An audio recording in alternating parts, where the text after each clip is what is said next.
জুলাই ছাত্র জনতার অভ্যুত্থান। আমাদের উপর নির্দেশনা আছে, আজকে যদি আপনারা বের হন আমরা কিন্তু ডাইরেক্ট গুলি করব।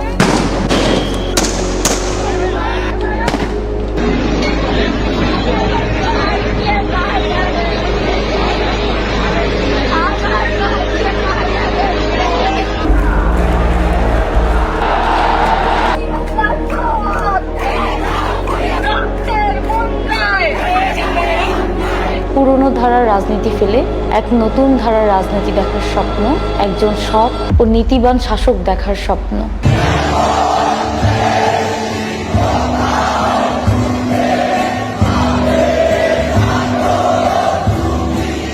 কিন্তু অভ্যুত্থানের 10 মাস পার হয়ে যাওয়ার পরেও এখন পর্যন্ত কোনো ধরনের দৃশ্যমান সংস্কার আমরা দেখতে পাইনি।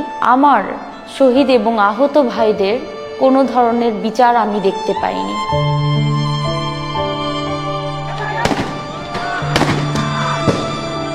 আন্তর্জাতিক অপরাধ ট্রাইব্যুনাল থেকেও এখন পর্যন্ত কোনো ধরনের রিপোর্ট হাতে আসেনি এবং দ্বিতীয় ট্রাইব্যুনাল হওয়ার কথা ছিল, কিন্তু সেটাও এখন পর্যন্ত হয়নি। জুলাই ঘোষণাপত্র দেওয়ার কথা ছিল, সেটাও এখন পর্যন্ত করা হয়নি। তাহলে আমাদের পরিচয়টা কি এবং আমাদের শহীদ এবং আহত ভাইদের পরিচয়টা কি? এটা একটা প্রশ্ন থেকে যায়। কিছুদিন পূর্বে দেখলাম ডক্টর ইউনূস স্যার রিজাইন করতে চাচ্ছেন। কঠিন এই পরিস্থিতিতে নিজের পদ থেকে সরে যেতে চাইছেন ডক্টর ইউনূস। তাহলে কি আমাদের শহীদ এবং আহত ভাই এবং জুলাইয়ে যারা বিপ্লব ঘটিয়েছিল সেই বিপ্লবটা কি ব্যর্থ হওয়ার পথে? ইউনূস স্যারের ফ্রাস্ট্রেশনের জায়গাটা তাহলে কোথায়? কেন ইউনূস স্যার চলে গেলে আমাদের জুলাইটা ব্যর্থ হবে? এখানে অনেক কথা থেকে যায়, অনেক প্রশ্ন থেকে যায় এবং অনেক উত্তর আমাদের জানা আছে এবং অনেক উত্তর আমাদের জানা নেই। জুলাই অভ্যুত্থান থেকে উঠে আসা একটি নতুন দল হয়েছে, সেটা হচ্ছে এনসিপি। এনসিপির কাছ থেকে মানুষের একটা আশা ছিল, আকাঙ্ক্ষার জায়গা ছিল যে এনসিপি একটা নতুন কিছু করে দেখাবে, নতুন রাজনৈতিক ধারা তারা বাংলাদেশের মানুষকে দেখাবে, একটা নতুন রাজনৈতিক বন্দোবস্ত তারা করবে। কিন্তু দেখতে পাচ্ছি তারা নতুন রাজনৈতিক বন্দোবস্তের জায়গায় তারা নতুন রাজনৈতিক বন্দর ব্যবস্থা করছে। তাদের উচিত ছিল বাংলাদেশের মানুষের মধ্যে স্বস্তি ফিরিয়ে আনা, বাংলাদেশের মানুষের তৃণমূল পর্যায়ের মানুষের কথাগুলো শোনা, তারা কি চাচ্ছে, তারা কেমন দেশ দেখতে চাচ্ছে, কেমন দেশ তারা কামনা করছে সেটা জানতে চাওয়া। কিন্তু তাদের রাজনীতিটা ফেসবুক ভিত্তিক এবং ঢাকা ভিত্তিক আমরা দেখতে পাচ্ছি।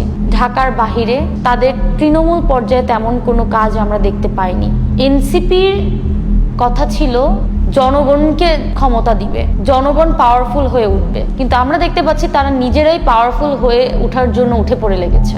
কিছু হলেই আন্দোলনে নেমে যাওয়া, কিছু হলেই দেশে জনদুর্ভোগ তৈরি করা একটা নতুন নিয়ম হয়ে দাঁড়িয়েছে। হাসনাত ভাই যখন 144 ধারা ভেঙে আন্দোলন করতে যায় যমুনাতে, তাকে কেউ ঠেকায় না। তাকে যেহেতু কেউ ঠেকায় না, তাহলে আমাদেরকে কেন ঠেকানো হচ্ছে বা কোন যুক্তিতে তাদেরকে ঠেকানো হচ্ছে?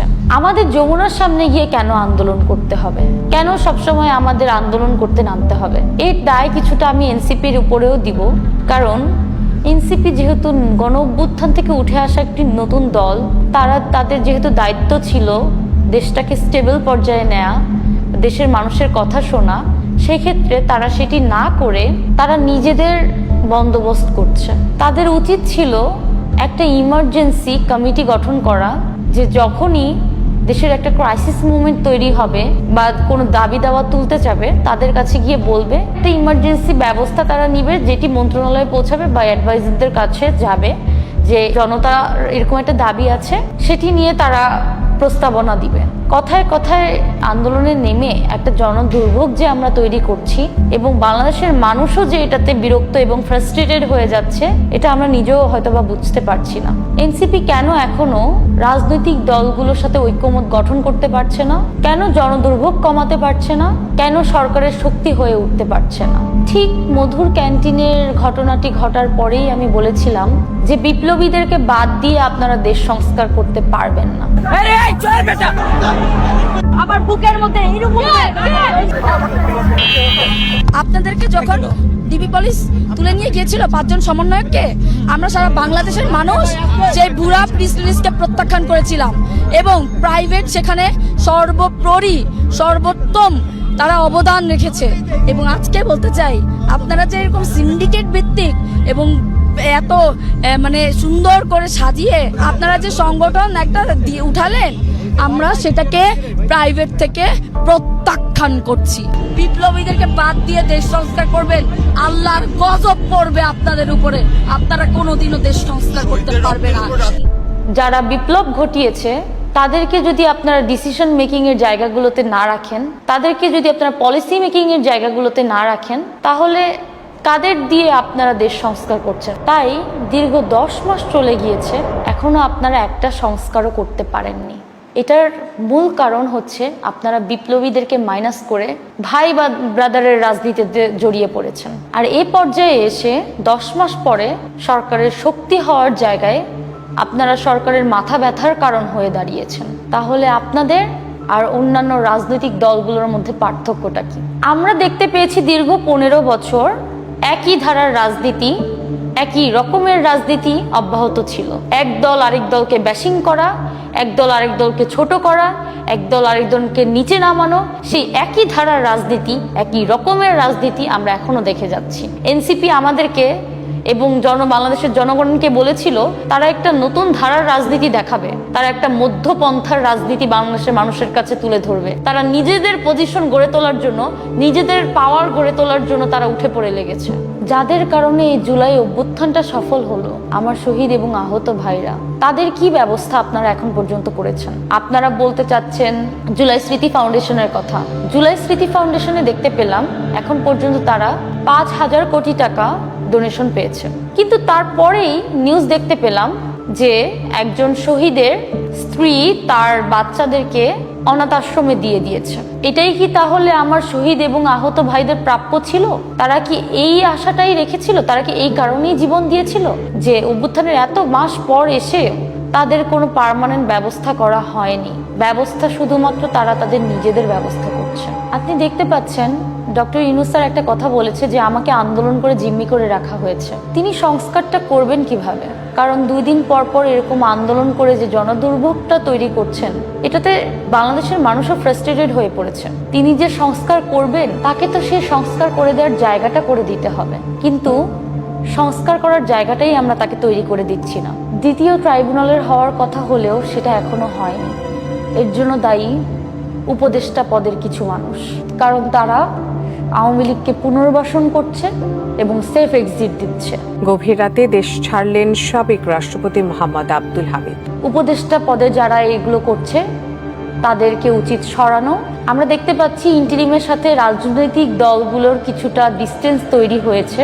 মানবিক করিডোর সহ যতগুলো বিভিন্ন ধরনের ইস্যু আমরা দেখতে পাচ্ছি, তাদের সাথে সেই ডিসকাশনটা করা এবং ডিসকাশন করে সমাধান খুঁজে বের করা। রাজনৈতিক দলগুলো কি করছে? তাদের দরকার ছিল এরকম আন্দোলন না করে ডক্টর ইউনূস স্যারকে সর্বোচ্চ সহায়তা করা বাংলাদেশের সংস্কারে। এবং জামাতের কথা যদি বলি, জামাত এখনো 71-এর ভূমিকাতে প্রশ্নবিদ্ধ।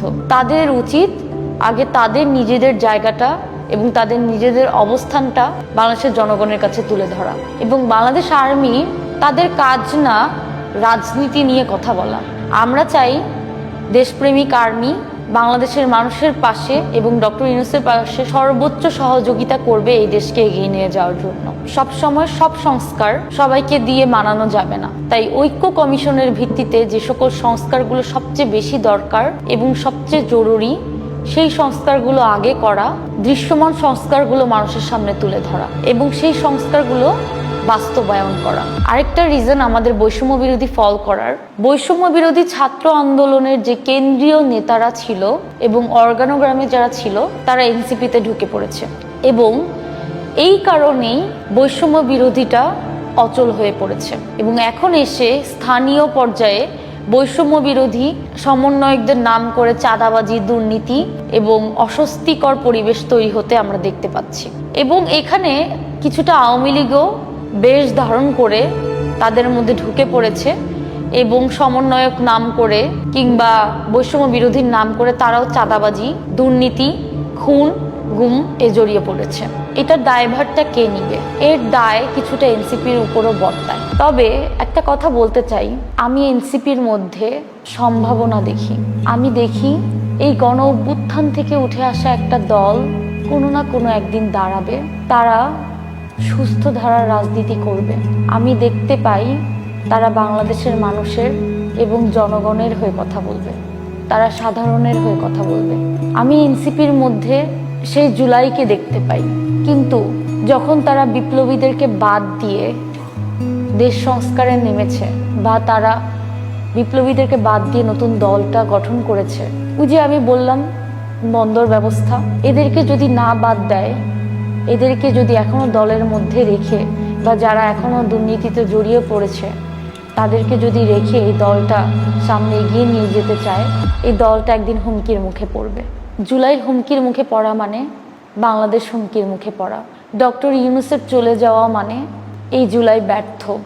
আমরা যদি ব্যর্থ হয়ে যাই, ব্যর্থ হয়ে যাবে এই বাংলাদেশ। তাহলে এখন আমাদের করণীয় কি? জুলাইকে বাঁচাতে এবং জুলাই ঐক্য গঠন করতে আমাদের কি কি পদক্ষেপ এখন নেওয়া উচিত? প্রথমত আমি মনে করি উপদেষ্টা মণ্ডলীতে যারা আছেন, তারা যারা দুর্নীতিতে জড়িয়ে পড়েছেন এবং যারা দায়িত্ব পালন করছে না, তাদের ইমিডিয়েটলি বরখাস্ত করা। দ্বিতীয়ত এনসিপি এবং বৈষম্যতে যারা আছে, যারা দুর্নীতিতে জড়িয়ে পড়েছে কিংবা তারা বিভিন্ন ধরনের বাণিজ্যে জড়িয়ে পড়েছে, তাদেরকে বরখাস্ত করা এবং প্রকৃত বিপ্লবী যাদেরকে মাইনাস করা হয়েছে তাদেরকে এই প্ল্যাটফর্মে বা এই দলে আনা, যারা জনগণের হয়ে কাজ করবে তাদেরকে রাখা। তৃতীয়ত অন্তর্বর্তীকালীন সরকার যেহেতু 1 মাস সময় নিয়েছে আমাদের কাছ থেকে জুলাই ঘোষণাপত্র দেওয়ার জন্য, সেক্ষেত্রে তার উচিত হবে একদিনও দেরি না করে জুলাই ঘোষণাপত্রটা দিয়ে দেয়া এবং পরবর্তীতে যেটা সবার আগে করা দরকার ছিল অন্তর্বর্তীকালীন সরকারের, আমার শহীদ এবং আহত ভাইদের পুনর্বাসনের ব্যবস্থা করা, তাদের যেন সঠিকভাবে তারা চিকিৎসা পাচ্ছে কিনা। এখনো আমি দেখতে পাচ্ছি অনেকে হাসপাতালে বেডে কাতরাচ্ছে, তাদের দেখাশোনা করা, তারা সঠিকভাবে চিকিৎসা পাচ্ছে কিনা তাদের সেই ব্যবস্থা করে দেয়া এবং তাদের পুনর্বাসনের ব্যবস্থা করে দেয়া। দেখুন, দীর্ঘ 10 মাস পার হয়ে যাওয়ার পরেও এখনো আমরা কোনো দৃশ্যমান সংস্কার দেখতে পাইনি। সেই ক্ষেত্রে আমাদের এখন একটা টাইমলাইন বেঁধে দেয়া যে আগামী 6 মাসের মধ্যে অন্তর্বর্তীকালীন সরকার সংস্কার করবেন। পাশাপাশি যারা জুলাই অভ্যুত্থানে এবং 2009-এ বিডিআর হত্যাকাণ্ড, 2013-তে শাপলা চত্বরের হত্যাকাণ্ডের সাথে জড়িত ছিল, তাদের বিচারের ব্যবস্থা করা এবং তাদের বিচার নিশ্চিত করা, এবং এই 6 মাসে তারা কিভাবে সংস্কারটা করবে এবং বিচার নিশ্চিত করবে তার একটা রোডম্যাপ জাতির সামনে তুলে ধরা। দিন শেষে আমরা চাই একটা সুষ্ঠু এবং শান্তিপূর্ণ নির্বাচন, এবং এই নির্বাচনটা সম্ভব হবে এখন যদি অন্তর্বর্তীকালীন সরকারকে সকল রাজনৈতিক দলগুলো একসাথে অন্তর্বর্তীকালীন সরকারকে সর্বোচ্চ সহযোগিতা করা, এবং অন্তর্বর্তীকালীন সরকারের উচিত হবে 6 মাসের মধ্যে বিচার এবং সংস্কার নিশ্চিত করে ইমিডিয়েটলি একটা নির্বাচন ঘোষণা করা এবং সেই নির্বাচনের একটা রোডম্যাপ দেয়া, দেশের এবং জনগণের ভোট অধিকার নিশ্চিত করা।